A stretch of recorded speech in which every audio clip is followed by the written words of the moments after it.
Hello అందరికీ welcome back to our channel Harika Ashok. So ఎవరైతే కొత్తగా నా ఛానల్ చూస్తున్నారో please like share and subscribe. Okay, and ఈరోజు బ్లాగ్ వచ్చేసి గుత్తి వంకాయ ఫ్రై అనేది ఎలా చేసుకోవాలి ఏంటి అనేసి అయితే ఈ వీడియోలో చూసేద్దాం.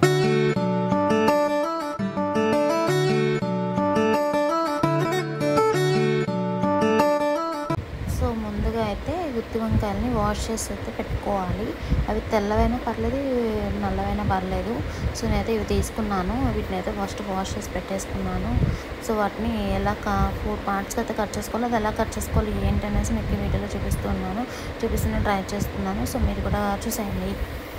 నేనైతే బాగున్నాను, మీరు కూడా బాగున్నారైతే అనుకుంటున్నాను.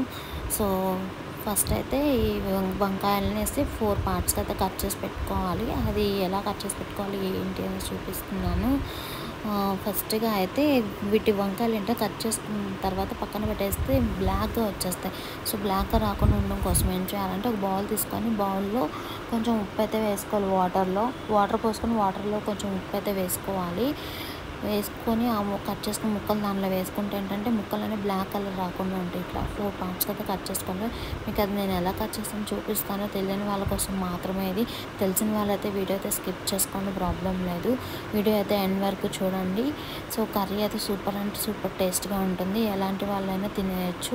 వంకాయ అందరికీ మంచిదే. కొంచెం ఏమైనా problem like itching problems and also కొంతమంది పేషెంట్స్ హెల్త్ ఇష్యూస్ ఉంటాయి కదా, వాళ్ళు వంకాయ తినకూడదని కొంచెం పత్రం చెప్తారు. అలాంటి వాళ్ళైతే వంకాయ తినకండి. సో మిగతా వాళ్ళైతే రిమైనింగ్ మెంబర్స్ అయితే వీడియో అయితే చూసేయండి, ఇంట్లో ట్రై చేయండి. ఎలా ఉందో కమెంట్ బాక్స్లో పెట్టేయండి. సో నేనైతే రైస్ అయితే చాలామంది రైస్ బౌల్లోనే పెట్టేస్తారు కదా, ఇట్లా చిన్న టపాల్లో కూడా మీరు పెట్టేసుకోవచ్చు. లైక్ ఇలాగా కొంచెం వాటర్ పోసుకొని వాష్ చేసుకున్న బియ్యం గిన్నె ఉంటుంది కదా, దానిలో పెట్టేసి మనం స్విచ్ చేసేయడమే. వన్స్ ఉడికిన తర్వాత మీకు బటన్ పడిపోతుంది, దాన్ని ఆఫ్ చేసేసుకోవచ్చు. సో ఇట్లా కూడా ట్రై చేసుకోండి, ఈజీ పద్ధతి ఇది కూడా. నెక్స్ట్ అయితే ఇప్పుడు వంకాయలు మనం అయితే ఫ్రై చేసుకున్నాం, అయితే కట్ చేసి పెట్టుకున్నాం. సో ఆయిల్ వేసుకొని కొంచెం పచ్చెనపప్పు, కొంచెం జీలకర్ర, అలాగే కొంచెం వేరుశనగపప్పు, పల్లీలు అంటారు. సో పల్లీలు వేసుకోవాలి. అలాగే కొంచెం మినపప్పు వేసుకోవాలి. అండ్ కట్ చేసి పెట్టుకున్న 2 ఉల్లిపాయలు లేదా 1 ఉల్లిపాయ, పెద్దదైతే 1, చిన్నదైతే 2 కట్ చేసి పెట్టుకొని అవైతే వేసుకొని మొత్తం దోరగా అయితే వేసుకోవాలి. అలాగే కొంచెం మెంతులు కూడా వేసుకోవాలి. వీటన్నిటిని ఏంటంటే దోరగా వేయించుకోవాలి. వేగించుకుంటేనే మనకు కొంచెం టేస్ట్ అనేది వస్తుంది.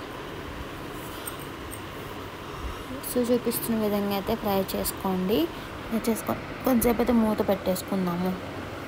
ఈరోజు అయితే బ్లాగ్లో మీకోసం ఒక చిన్న టిప్ అయితే తీసుకొచ్చాను. అది ఎక్కువ మంది గురక పెడుతూ ఉంటారు కదా, ఆ గురక సమస్య నుంచి బయటపడాలంటే ఒక చిన్న టిప్ అయితే ఉండింది. అదేంటంటే యాలకులు ఉంటాయి కదా, యాలకులు కొన్ని తీసుకోండి. యాలకులు తీసుకొని పౌడర్ చేసి పెట్టేసుకోండి, స్టోర్ చేసుకోండి. ఒక గ్లాస్ ఆఫ్ వాటర్ ఉంటుంది కదా, లైక్ చిన్న గ్లాస్ ఏదో ఒకటి, నేను చూపిస్తున్న గ్లాస్ తీసుకొని అదైతే బెటర్. ఆ గ్లాస్లో వాటర్ పోసుకొని 1 కప్ యాలకులు మిక్స్ చేసుకుని పౌడర్ ఉంటుంది కదా, ఆ పౌడరు ఒక 1 టేబుల్ స్పూన్ వాటర్లో వేసేసి మార్నింగ్ నుంచి ఈవినింగ్ వరకు అయితే నానబెట్టేసుకోవాలి. ఆ వాటర్ మనము ఫుడ్ తిన్న తర్వాత నైట్ పడుకునే ముందర ఈ వాటర్ తాగేసి పడుకుంటే మనకు గురక సమస్య నుంచి అయితే బయటపడవచ్చు. అండ్ మీ పక్కన ఉన్న వాళ్ళకి, మీ ఇంట్లో వాళ్ళకి ఎలాంటి ప్రాబ్లం అయితే ఉండదు. సో గురక అనేది చాలా డేంజర్ కదా, ఈ ఏజ్లో ఎలాంటి వారికైనా గురక అనేది వచ్చేస్తుంది. సో ఈ ప్రాబ్లం నుంచి బయటపడాలంటే ఈ టిప్ అయితే ఫాలో అవ్వండి, ట్రై చేయండి, చాలా యూజ్ అవుతుంది. గురక నుంచి అయితే తప్పించుకోవచ్చు. నెక్స్ట్ అయితే మనం వంటలోకి వెళ్ళిపోదాము. అవైతే వేగేసినాయి ఆల్మోస్ట్, ఇంకొంచెం సేపు అయితే వేయించుకుందాము. ఉల్లిపాయ అవన్నీ వేగాలి కదా, సో టైం పడుతుంది. సో వేగిన తర్వాత ఇట్లా బౌల్లోకి అయితే తీసి పెట్టుకొని ఆరబెట్టేసుకుందాము. వాడిన తర్వాత మనం మిక్సీ పట్టుకోవాలి. ఏవైతే మనం ఇందాక కట్ చేసి పెట్టుకున్న వంకాయ ముక్కలు ఉన్నాయో అవి ఆయిల్లో ఇట్లా ఫ్రై చేసుకోవాలి. సో వీటిని అయితే ఇట్లా చూపిస్తున్న విధంగా ఫ్రై చేసుకోవాలి. ఇప్పుడు ఆల్రెడీ మనము మినపప్పు అవి ఫ్రై చేసిన అవైతే మిక్సీ పట్టేసుకున్న కారం నేను చూడండి ఈ విధంగా ఫ్రై చేసుకుంటే సరిపోతుంది. తొందరగా మగ్గుతుంది వంకాయ అనేది. 50 మినిట్స్ ఉంచితే చాలా తొందరగా మగ్గేస్తుంది.